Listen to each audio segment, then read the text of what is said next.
that I want to illustrate via drawing is the difference between Google pay-per-click ads and Facebook advertising. When you're doing pay-per-click, your customers are in a stream of all these very similar fish coming by day after day. And maybe they're doing a query like buy shoes. And the customer on day 1 who types in buy shoes is pretty similar to the customer on day 60 who types in buy shoes. But this changes completely when you get to Facebook. On Facebook, you're targeting by segments of what people have liked. So let's say there's maybe 1 million people on Facebook who like Nike. There's maybe 2 million who like Adidas. Maybe another 5 million who like shoes.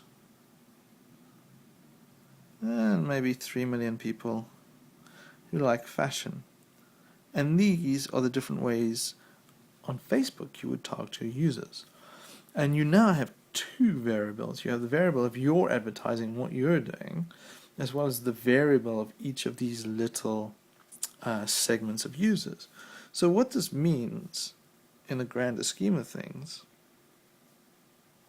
is, if we would call this time, and we have the other axes as anything you want to improve over time. Could be cost per click, could be click-through rate, return on investment, anything you want.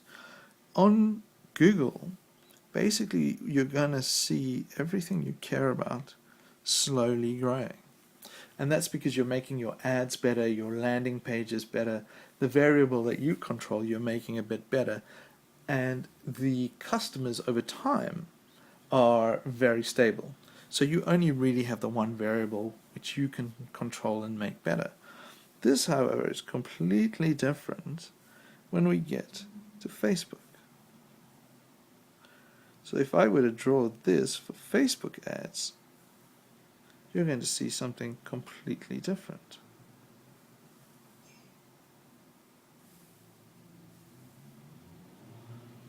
What you're going to see is, for your first segment, it's going to start off really well, but then you're going to use up everybody in that segment. And the thing you care about, cost per click, click-through rate, ROI, is going to perform worse over time because you've sucked all the good converting people out of that segment.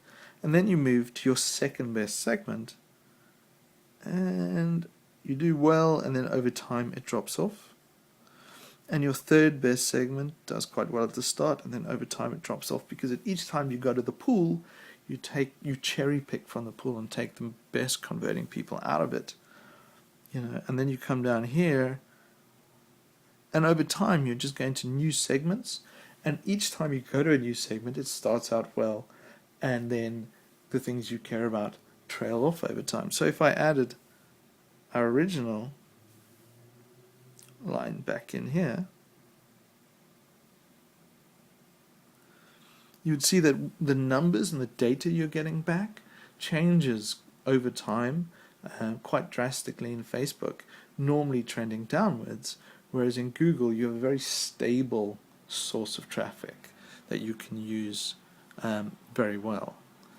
Now again, this graph is something that is very badly conveyed if I were just to show it and write a blog post underneath it.